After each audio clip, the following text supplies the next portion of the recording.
Thank you very much, Jonas. I do not have 3 projects to report from. I have 4 projects, but I'll try to be fast. There was a small group of industry representatives and some consultants, including myself, who 4 years ago came together and said we can do this better.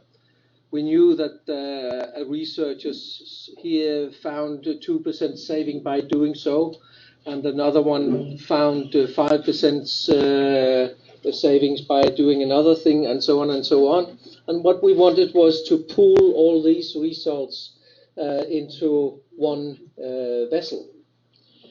And we've had, as I said, 4 consecutive trials with 4 different vessels, 4 very different fisheries, but the same approach. And that means we've got a small trawler fishing in the Baltic, so you will hear some more about the Baltic fisheries in my story. You must be sick and tired of Baltic fisheries, but there are problems. We got a modern trawler built in 2000, operating out of Tiburon in the North Sea, catching whitefish. We had a huge industry fish trawler catching sand eel and sprat and Norway pout from time to time. And then we have just initiated a new project with a trawler catching Norway lobster in Kattegat. The background is we all know of very well. We know that fuel costs are an enormous part of the operating costs. We know that there is no way we can go back. There's no way that it'll become cheaper. We know that EU will change its regime within the management and probably go to catch quotas. And we know that the environmental groups, the NGOs, are pressing harder and harder to make people understand that towed fishing gear is very damaging and a horrendous issue when it comes to bottom impact. So they should be banned. We wanted to do something about the environmental issue, and we wanted to do something about the costs. So the objective was to reduce the fuel costs by something like 30–40% per unit of catch, and that is a very important sentence, per unit of catch, because we don't want to save fuel. We want to use the fuel we always have been using, but per kilo of catch, it should be reduced. We wanted to reduce the seabed contact. We wanted to have the better profitability in the system, and we also wanted to go, as I think it was Staffan saying, that what counts is the end result. That's the economy in the purse of the fisherman. And we wanted to demonstrate that all those regulations can be hampering a good fishing to the result that it is useless to be a fisherman. So by pooling all the good ideas, we were using what is called best available technology. And for us, that was to use the splendid material Dyneema. We use it for the warps, we use it for the nets. We were using pelagic doors with height sensors so that we could lift them, having raised doors. We were using twin rigs, and so on and so on and so on. And we were using T90 in the cut end for having larger catches in better quality. When it came to the redesigning of the trawl nets themselves, we wanted to make them as huge as possible, and that is what comes into saying that we wanted to use the same amount of fuel, which means that we wanted to have the full load, or the 80% load on the engine. We didn't want to lower that, so by using Dyneema and having a thin twine, we could make huge nets. We wanted side panels so that it would be easier to manipulate the trawl shape. We wanted to fill the headline and foot rope with fly meshes or drop meshes in order to accommodate a larger spread of the nets, and therefore a larger mouth opening. And then we wanted to use T90 meshes in the belly, mainly because it appears that T90 can reduce whatever debris and algae and other dirty things sitting in the meshes, especially when the twine becomes so thin as it does in normal Dyneema netting. And of course, T90 is known to give a huge cross-section area, and that was also benefits in the not only in the cut end, but also in the rear parts of the belly of the net. These are the drawings. As you can see, they are highly confidential. That's why I made them so small. But the principle of the whole system is demonstrated there. That was the wrong one. That's a better one. The principle is the raised doors, 30, 40 meters down to 15 meters of rope here, down to some inline chain, which makes up the weight element on the seabed, and then from here and aft, fully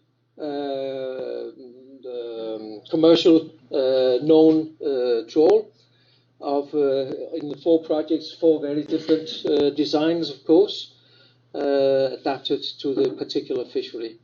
But for all of them, it has the side panel. You see it here, and you see it here. Then one important thing, because many fishermen have tried Dyneema nets and have put them back on the jetty, saying it doesn't work. And why do they say that? That's because they more or less explode if they get into a hole. If they hit a wreck or stones or whatever, then the peak loads builds up so fast that the net breaks. That is known from many, but the material guys we had in the group said we can easily overcome that simply by putting in some nylon bands. In most of the projects, it's something like 1 meter or 1.5 meter of nylon netting, and that amount of netting there or here in the bigger trawl here, we have 2 bands of nylon, is enough elasticity to put into the net so that the building up of strain when you get into a hold is so slow that you will not reach the peak loads, which is breaking the Dyneema. So that's a very important thing to pass on from here. But otherwise, you will you might find out that we have put in a lot of fly meshes along the foot rope and headline. In all the trawls, only two of the projects are finished. So that's the plans I show here.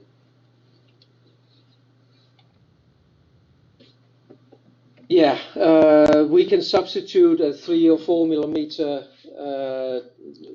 normal twine for something like 1.1 up to 2 millimeter of Dyneema, and it's evident for everyone here that that is reducing the resistance enormously. Dyneema has this advantage that it can be loaded over and over and over again thousands of times, close to breaking strain. But what is damaging is the peak loads bringing up over the breaking strain. We used polyamide nylon for the nylon bands, and we use it for in the cut end also. But that was merely to be able to use T90 with an opening effect of the meshes in T90.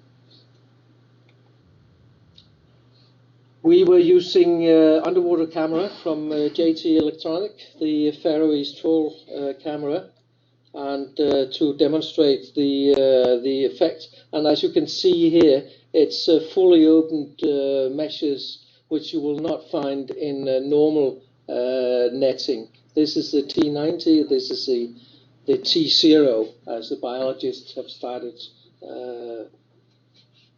calling it. And then T45, by the way, becomes square mesh. Brilliant. A warm thank to the biologists coming up with that idea. The results, as I said, only 2 of the projects are finalized. We didn't reach the objective of having the same load, so we did encounter fuel saving in the Baltic cut example. Fuel saving of 7.8%, but the catch went up 17%, catch per litre 26%, and the combined effect of all the various things we did was something like plus 40% of. And if you consider all the investments and so on, we calculated a payback time of around 11 months. And that is if the payback time of the complete system, starting from scratch. If you were calculating the replacement cost, it would be something like a payback time of 5-6 months.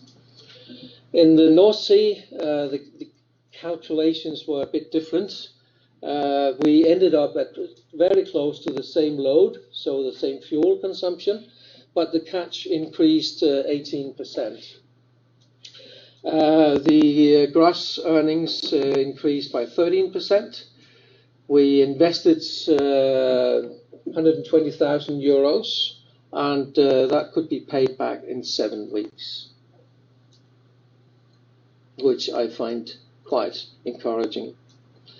So the conclusions is that the flying doors contribute to something like 15% of the savings.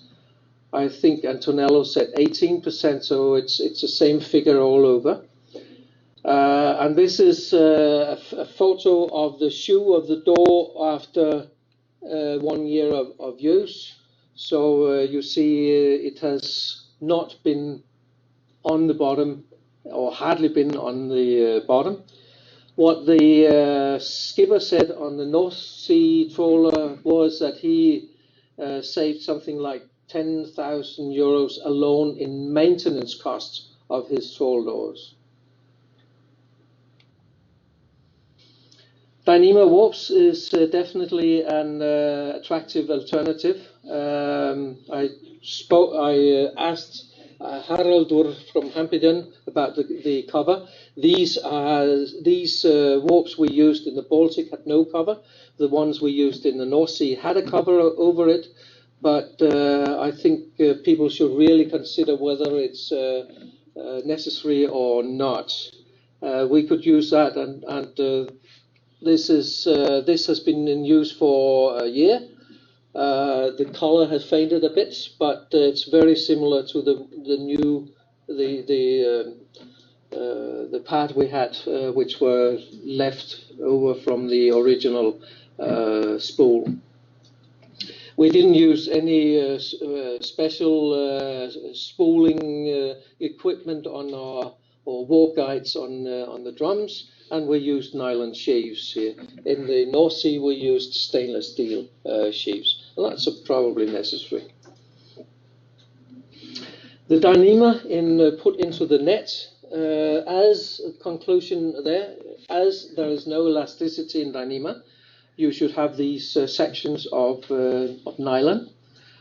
The reduced reduced resistance should be used to build larger nets. T90 should be used to avoid a lot of fly and algae and whatever debris there might be there to wedge into the meshes. The skippers have said that it is longer lasting nets due to the less uptake of sand and clay and so on. And the cut end should be made in thicker twine due to the quality of the fish. Thank you very much. These are the partners, Aquamind as a consulting company, and then local net manufacturers and fishermen, trawl door manufacturers, and yeah, so on. So thank you very much. I have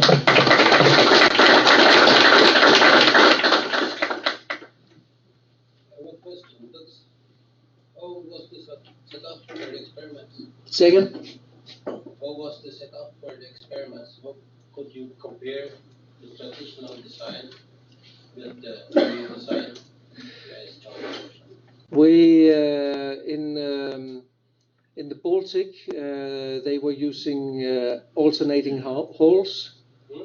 In the Baltic they used or we used alternating holes. So the skipper fished for 1 week with one type of net, and then the next week another type. He removed the wire and put Dyneema on. We made some initial trials with wire and normal trawl doors and normal nets, and kept them as a reference, you could say.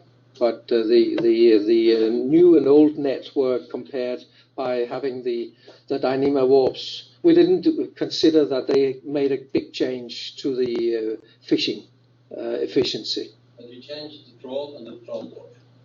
Yes. And we made some 120 holes in total. So it's probably not enough to satisfy the decent scientists, but it was definitely enough for us. And I don't care whether our figures says 48% profitability or 30%, to be honest. The scientist might think that is important. You're a scientist.